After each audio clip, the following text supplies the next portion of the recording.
This is tutorial number 101, and it covers how to use the Boolean remove feature within Catia V5. To start off, open up tutorial part number 99, which is located on the DVD.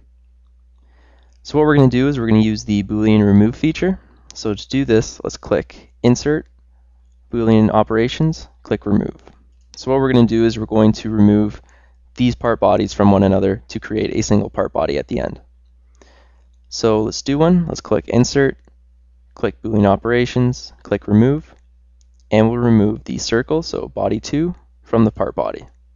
Click OK, and it's removed it from the body. So we've done a Boolean operator by removing it from that body. So anything that the circle was touching gets cut out.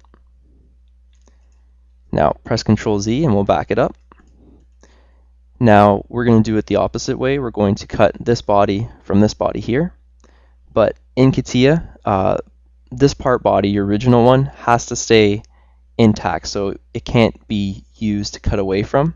And I'll show you that you're going to run into a problem. So let's click Insert, Boolean Operation, Remove, and we'll remove the part body, and it says that you can't.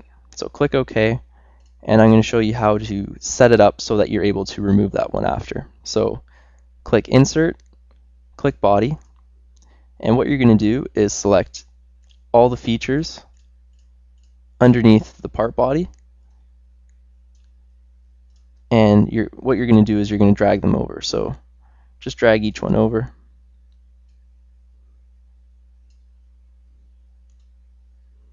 Until you fill up that other body.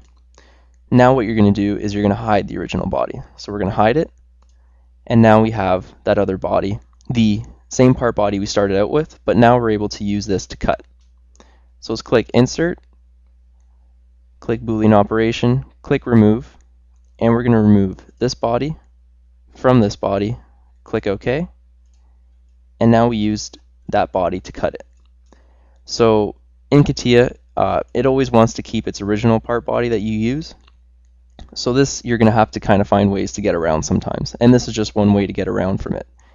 Copy everything from your original body to a separate body and just hide the first one. Now if I unhide it, you'll see that it's going to come back. When I hide it, it's gone. So just make sure you hide that original body, and it'll let you do a cut such as this. So you're able to use these different bodies that we've created to cut from one another. And this concludes our tutorial on how to use the Boolean remove feature within Catia V5.